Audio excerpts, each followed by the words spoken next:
We welcome you to channel 985,796,398.5 news with our live evening literature broadcast. Is this even a real show, or? Yeah, just keep reading.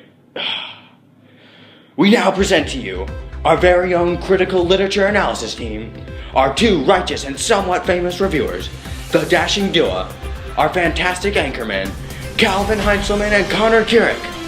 Tonight, the two will discuss and analyze J.R.R. Tolkien's The Hobbit, originally written in 1937. Good evening. I'm Calvin Heinzelman. And I'm Connor Keurig. However, tonight I'm afraid all is not well.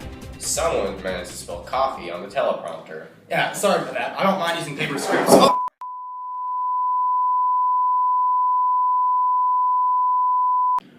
Okay, I fixed the thing. You guys are back on.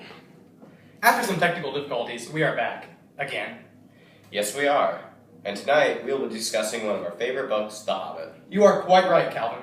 Written by John Ronald Reuel Tolkien, who more commonly is referred to as J.R.R. Tolkien, The Hobbit is one of literature's and the fantasy genre's greatest treasures. To begin our analysis of the tale, we'd like to first introduce the book to some of our viewers who haven't actually read the book. Many spoilers ahead. Well, it all begins in the hole in the ground, where there lived a hobbit, not a nasty, dirty, wet hole, filled to the ends with worms and an oozy smell, nor yet a dry, bare, sandy hole with nothing in it, to sit down on or to eat. It was a hobbit hole, and that means comfort. Then the story ends with Bilbo returning to his home, his fellow hobbits thinking he was dead, and auctioning off everything in his old home. This is one example of Tolkien's sense of humor. Also, everyone seems to think that the adventure had really changed Bilbo, and so should the reader. Indeed, my fellow good anchor. In fact, at the end of their adventure, Gandalf says to Bilbo, "Something is the matter with you. You are not the hobbit that you were." What's interesting about Bilbo, though, is that throughout the novel, Bilbo develops into his full potential as a character, but he never really changes. While Bilbo gets into a lot in his adventure, and even has a showdown with Smaug himself, he still constantly longs for his simple old life and his home. Tolkien writes, he, Bilbo, was thinking once again of his comfortable chair before the fire in his favorite sitting room in his hobbit hole, and of the kettle singing, and not for the last time. Another important aspect of Bilbo is that he maintains his true inner character regardless of the situation. Even when the dwarves become corrupted by greed in the Lonely Mountain, he uses his common sense to try to end the whole ordeal. Because Bilbo is so small, he faces his greatest enemies in the novel with words and wit, rather than just his sword. Kathy Kubik writes, in The Hobbit, words become mightier than actions, as Bilbo's most significant confrontations with foes like Gollum and Smaug take the form of trial by riddles. This riddling in place of battles has the potential to be a fundamental subversion of the heroic epic, and is, by its nature, comic. Well, aside from just Bilbo, there are quite a few other things to be noted about The Hobbit. Did all of you know that this book was simply intended for a younger audience?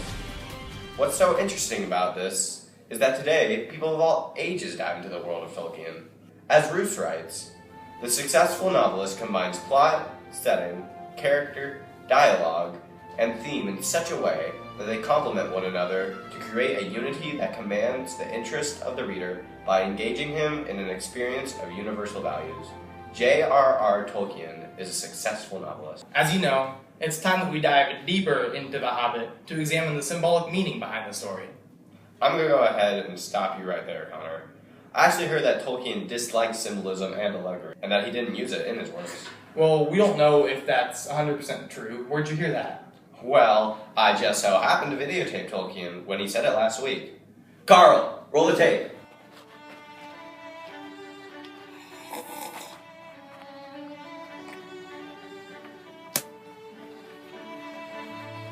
I cordially dislike allegory in all of its manifestations, and always have done so since I grew old and wary enough to detect its presence.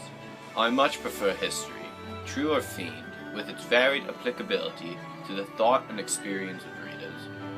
I think that many confuse applicability with allegory, but the one resides in the freedom of the reader, and the other in the purpose, domination of the author. That doesn't even make sense. Tolkien died in 1973. That's not possible. We don't know who that is. He didn't even say his name. And that is mine, John Tolkien's opinion on allegory.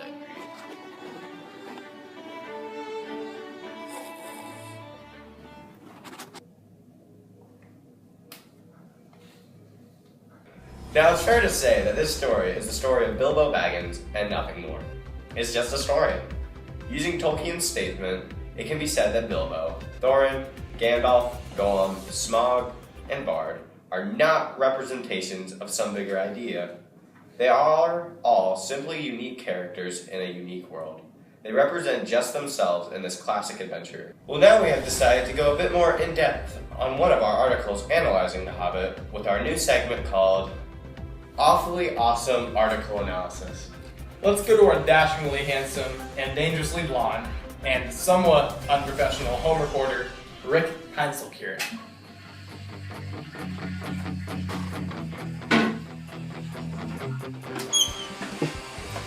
Good evening, America. Wait, or is it world? Hey Jeff, is this live worldwide or just in America? You think I know? Tonight, as you know, our main textual focus is The Hobbit. Just hold on a second, sorry. Hey Dad, you turned on the TV, I'm trying to record a live newscast here. Shut up, Connor. My name's Rick, you don't even know my own name, Dad. Quit playing with your friends. Oh wait, you don't have any. Now go to bed. As you know, I'm Rick Heinzelkirch, and tonight the scholarly article that we will be discussing is called Translation and Criticism, the Stylistic Mirror by scholar Alan Turner. But how does this all apply to The Hobbit? Well, this article points out that Tolkien performs a strong use of literary archaism. Literary archaism employs words no longer current in everyday registers of the language, such as the names of obsolete artifacts or unusual syntactic structures known from the English of Shakespeare and his contemporaries or the King James Bible. What this means is that Tolkien succeeds in not using words or phrases that would tie this novel to any specific time, period, and this is especially visible in his poetry, which will have the same meaning 200 years from now. So that's all for your scholarly analysis tonight. Again, I'm Rick Heinzelkirch. Back to you, Calvin and Connor. Do you have any sixes? Go fish. Hey, we're back live! Hello there, audience. Thank you, Rick. That kid's an odd fellow, isn't he? Let's now go to some of our viewers for any questions they'd like to be answered in our newscast. And tonight, if you give me a second here. Our first question comes from Seymour Butts. Good job, Carl. Woo! That's okay, I'll just edit out your shenanigans. Yeah, it's a shame this thing is live. You can't edit. Our first question for tonight comes from Holden McGroin. Our first question for tonight comes from Barack Obama. Never heard of him. Looks like a nice fellow. Well, he asked, what Christian themes are present in The Hobbit? Great question, Mr. Obama. It must first be noted that J.R.R. Tolkien was a devout Catholic. In fact, Tolkien himself was a major factor behind why his friend C.S. Lewis converted to become a Christian. The first simple Christian ideal in The Hobbit is the act of going outside of one's comfort zone for a greater purpose. In the Bible, Christians are commanded to take up their cross and follow Jesus. In fact, we are supposed to... Carl, stop messing around! Put it back! Carl! I'm sorry. In the Bible, Christians are commanded to take up their cross and follow Jesus. In fact, we are supposed to leave everything behind when we do so. As Livingston points out, Tolkien has taught us that staying put is nice, but making a difference in the world is worth the journey.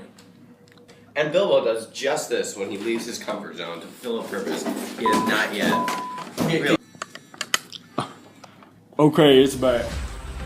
And Bilbo does just this when he leaves his comfort zone to fulfill a purpose that he has not yet realized.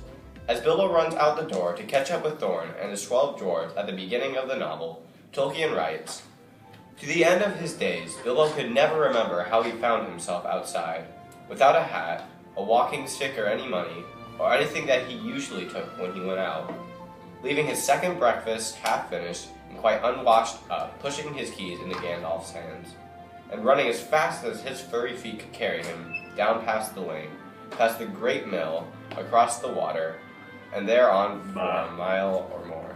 Just like the apostles who decided to follow Jesus on a last-minute notice, they didn't know what they were getting into, but they went along anyways.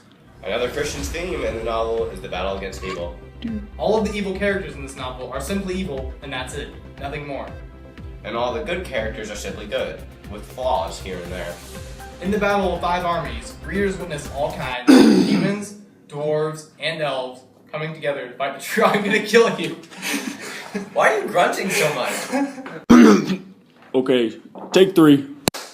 In the battle of 5 armies, readers witness all kinds, humans, dwarves, and elves coming together to fight the true evils of Middle-earth, the goblins. Christians believe that there is only one true evil in the world, and that is Satan himself. Good question, Barack Obama. Alright, our next question is from Ryan Morey, who attends Burris Laboratory School. Oh yes, we have a picture of him right here. Carl, show it. Okay, hold on. Dashing young fellow with that face, I should say. Well, let's get on to the actual question that this viewer asked us. How's the weather today? I got it. That's okay. Okay, go back. So Mr. Morey's question is, how's the weather today? It's sunny with a chance of, this is a broadcast, but you can go. Unfortunately, we are just about out of time. But it must be said that there is simply so much more to examine and analyze within The Hobbit that it'd be almost impossible to cover everything. Now, we have one more clip to show our audience. Carl? Yep, I got it. I cannot guarantee his safety. Understood. Nor will I be responsible for his fate.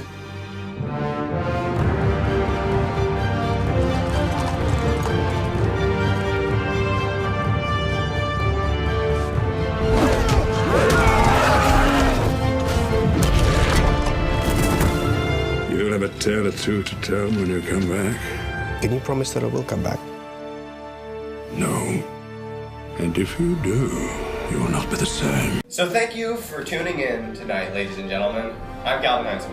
And I'm Connor Couric. We hope to see you next week. So thank you for tuning in tonight, ladies and gentlemen. I'm Calvin Hansen. And I'm Connor Couric. We hope to see you next week for our next literature analysis. So good night, everybody. Woo! That was easy. You want to go get some pizza? Sure. Yo, Carl, we're getting pizza. Oh yeah, hit me up.